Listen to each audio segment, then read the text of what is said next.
Hello， 大家好呀，这里是七家，欢迎来到我的频道。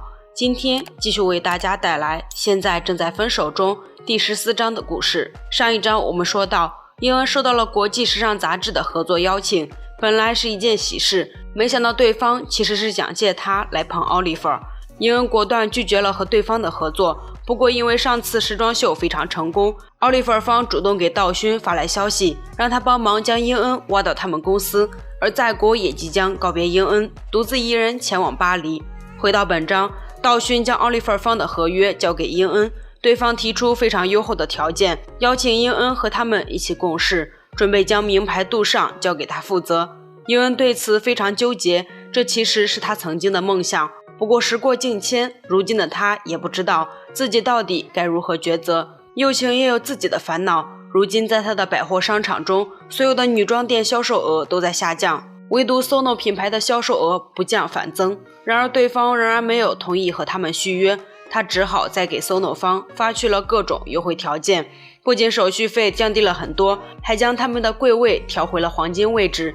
英恩和公司高层们也在讨论这件事，老高因为这几次的成功，决定抱住英恩这条大腿，无条件同意英恩的决定。黄代表见此问起英恩的想法，是撤柜还是继续留在希尔斯？英恩则觉得留下来比较好。很快，小组其他人也得到了希尔斯低头的消息，几人都觉得非常自豪。而一旁的英恩仍然在纠结要不要去奥利弗方工作。之后他来到照相馆找在国，见在国生意很好，他主动帮起忙来。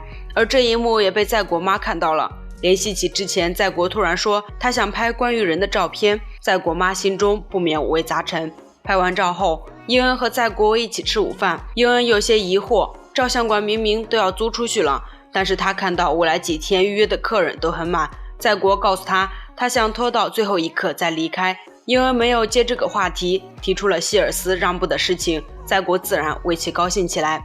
另一边，黄代表从道勋那里得知，对方公司为了挖英恩过去，开了很多优厚的条件，他并没有因此不满，反而让道勋逐条确认，争取给英恩搞到更好的待遇。在他心中，英恩其实一直和他的女儿差不多。不久后，支书见到了从父亲办公室出来的道勋，想起前男友们说的话，他心中不免有些在意，于是问起他来找黄代表的原因。道勋则没有将英恩被挖的事情说出来。支书被道勋敷衍过后，终于同意和前男友见面。前男友仍然坚持自己看法，认为道勋是因为事业才接近支书。见支书起身离开，他表示亲眼看到黄代表给道勋的签约金提高了。支书见对方这么有把握，内心也变得不确定起来。英恩爸妈仍然在冷战中，趁着英恩妈不在，英恩爸偷偷溜进他的屋子，查看起记载他罪名的本子。他这才知道自己平时注意不到的地方带给了英恩妈很大的伤害。意识到自己一直以来的疏忽后，他找上正在洗头的英恩妈，向他进行道歉。然而英恩妈以为他又想吵架，将他赶了出来。时间来到晚上，在国送走了最后一位客人后，他拿出写在便签上的日程表，陷入沉思。今天早上时，他偶然间从道勋那里得知，奥利弗想要挖角英恩到巴黎工作，而中午英恩来找他时，可以向他隐瞒了这件事。回到现在，在国给航空公司打去电话，预定了去往巴黎的飞机。另一边，道勋正和英恩商量着合约的事情，他非常希望英恩能够同意下来。当然，这不仅仅是为了英恩的事业，同时也是为了在国。原来在国最近有场展览，要准备的东西很多，然而最近他却一直在拍证件照，所以道勋希望英恩陪在国一起去，至少能让在国重新振作起来。这番话让英恩想了很多，然而此刻的他仍然不知道自己内心的答案。第二天，小组众人也得知了英恩合作的具体消息，让他们奇怪的是，这么好的一次机会，英恩却一直没有动静。不过几人倒是很乐观，甚至打算未来陪英恩一起去。支书因为前男友的话，找来了合作的见证人。得知道勋将男装的公关也接下来后，他肯定了心中的想法，觉得道勋一定和黄代表私通了。此时的英恩来到了希尔斯，正吩咐着相关人员进行工作时，突然接到了在国妈妈打来的电话，对方提出想约他见个面，还没来得及回答，他注意到美叔也打来了电话，电话那头传来了支书的哭声。意识到不对劲后，英恩一路来到美叔家。支书因为这一系列事情下来，觉得道勋和其他男人一样是为了黄代表的钱，所以才和他交往。现在他已经准备和道勋分手，英恩见此让他振作点，一会儿小郭和孩子回来看到就不好了。没想到美叔却表示他让徐代理带着孩子和小郭出去玩了，智叔都惊呆了，小郭也在懵逼状态中。不过好在美叔提前留过言，是因为要徐代理帮忙给女儿挑衣服，所以才能让他一起去，还让小徐记得感谢徐代理，请他吃个饭。回到现在，智叔和英恩都很不理解，这简直就相当于把小郭往外推。美叔其实也犹豫了很久，不过如今的他已经想通了，他不是在和小郭分手，而是在和自己时间的贪恋分手。英恩听到他这番话后，不由自主想起在国，也跟着智叔流下泪来。告别了美叔后，英恩来和在国妈碰面，而智叔则气鼓鼓地找上了道勋。道勋看着红着眼睛的智叔，不知道到底发生了什么。智叔气势汹汹，斥责他并不是因为喜欢才接近他，而是为了黄代表的钱。道勋听此生起气来，他确实接了所有的男装广告，不过并不是通过智叔获得的，而是凭借他团队的努力。除此之外，因为和智叔关系亲密，所以他有着更大的压力，一定要将广告做好才行。眼看智叔似乎不能理解自己，他将他赶出了办公室，两人不欢而散。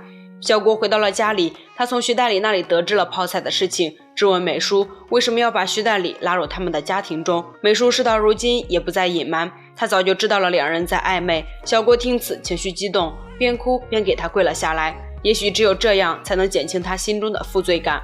另一边，英恩妈发现英恩爸似乎不在家中，气愤的她准备再给他记下一道罪名，结果发现了一张便签，上面写着道歉的话，这让英恩妈眼泪掉了下来。英恩见过在国妈后，来到照相馆找在国，他决定不去巴黎了。他知道奥利弗想要的只不过是暂时受欢迎的他，过了1年的合约期，他很有可能就会被辞退。除此之外还有其他原因。听到这里，在国意识到这是英恩在向他提出分手。